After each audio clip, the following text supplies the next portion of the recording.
இமயமலையை விட 3.8 மில்லியன் ஆண்டுகள் மூத்த பாறை நம் தமிழ்நாட்டிலேயா? முதல்ல நம்ம வீடியோக்குள்ளே போகிறதுக்கு முன்னாடி நான் பதிவிடுகின்ற பதிவுகள் உங்களுக்கு பிடித்திருந்தா லைக் பண்ணுங்கள், சப்ஸ்கிரைப் பண்ணுங்கள். அதையும் தாண்டி உங்களுடைய நண்பர்களுக்கு ஷேர் பண்ணுங்கள். சரி, வாங்க இப்போ வீடியோக்குள்ளே கடந்து போகலாம். தமிழ்நாட்டின் மையப்புள்ளி திருச்சி என்று எல்லோருக்கும் தெரியும்.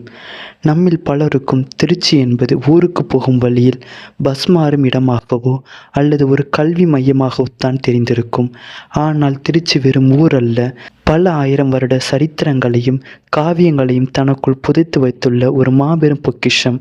வாங்க நம்ம திருச்சி நோக்கிய பயணத்திற்குள்ளே செல்வோம். திருச்சியின் பழமையான பெயர்கள்: உறையூர், சோழர்களின் தாய் வீடு. திருச்சியின் ஒரு பகுதியான உறையூர் தான் முற்கால சோழர்களின் முதல் தலைநகரம். ஒரு சாதாரண கோழி தன்னை காக்க வந்த யானை எதிர்த்து சண்டையிட்டு விரட்டி அடித்த வீரபூமி தான் இது. அதனால் தான் இதற்கு கோழியூர் என்ற மற்றொரு பெயரும் உண்டு. திருச்சிபுரம் புராணங்களில் உறங்கும் பூமி. 3 தலைகளை கொண்ட திரிசிரன் என்ற அரக்கன் சிவபெருமானை நோக்கி தவம் இருந்த இடம் இந்த திருச்சிபுரம். இந்த திருச்சிபுரம் என்ற பெயர்தான் காலப்போக்கில் மருவி உருமாறி இன்று நாம் அழைக்கும் திருச்சிராப்பள்ளி என்று புராணங்கள் சொல்கின்றன. சில சமண முனிவர்கள் வாழ்ந்ததால் சிறு பள்ளி என்று அழைக்கப்பட்டு அது திருச்சிராப்பள்ளி ஆனது என்றும் வரலாற்றுக்கள் நமக்கு மீண்டும் மையப்படுத்துகின்றன. திருச்சியின் மிரள வைக்கும் சிறப்புகள் சும்மா அதிரும் கேட்கும் போதே பாருங்க. முதலாவது மலைக்கோட்டை. திருச்சி மலைக்கோட்டையின் பாறை. இமயமலை தோன்றுவதற்கு பல கோடி ஆண்டுகளுக்கு முன்பே உருவானது திருச்சி மலைக்கோட்டை பாறை. சுமார் 3.8 பில்லியன் ஆண்டுகள் பழமையானது.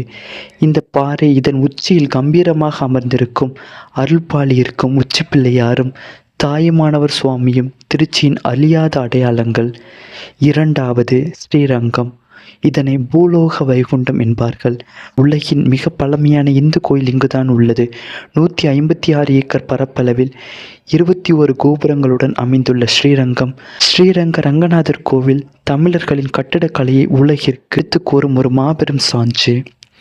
மூன்றாவது திருவானைக்காவல். பஞ்சபூத தலங்களுள் இது நீர்த்தலம். இங்குள்ள ஜம்புகேஸ்வரர் சிவலிங்கத்திற்கு கீழ் எப்போதும் நீர் ஊற்றெடுத்து கொண்டே இருப்பது இன்று வரை யாராலும் விளக்க முடியாத ஒரு ஆன்மீகம் மற்றும் ஒரு அறிவியல் அதிசயம்.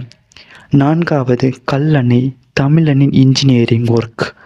திருச்சிக்கு மிக அருகில் உள்ள கல்லணை கரிகால சோழனால் காவிரி ஆற்றின் குறுக்கே கட்டப்பட்டது. சுமார் 2000 ஆண்டுகளை கடந்தும் எந்த சிமெண்டும் இல்லாமல் கட்டப்பட்டு இன்றும் கம்பீரமாக நிற்கும் உலகின் மிக பழமையான நீர் மேலாண்மை திட்டம் நம் கல்லணை தான். ஐந்தாவது அன்பின் உறைவிடம். ஒரு பக்கம் ஸ்ரீரங்கம் ரங்கநாதர், இன்னொரு பக்கம் நாதர் வழி தர்கா. சற்று தள்ளி பூண்டி மாதா கோவில். அனைத்து மதத்தினரும் அண்ணன் தம்பிகளாக எந்த ஜாதி பேதமும் இல்லாமல் அன்போடு வாழும் ஒரு அற்புதமான அமைதி பூமி தான் நம் திருச்சி. திருச்சி வெறும் ஊர் அல்ல, அது பலரின் வாழ்க்கையில் மறக்க முடியாத ஒரு உணர்வு. நீங்கள் திருச்சியில் பிறந்தவரா அல்லது திருச்சியில் உங்கள் கல்லூரி நாட்களை கழித்தவரா? திருச்சியில் உங்களுக்கு மிகவும் பிடித்த விஷயம் அல்லது இடம் எது என அரட்டைப்பட்டியில் பதிவிடுங்கள்.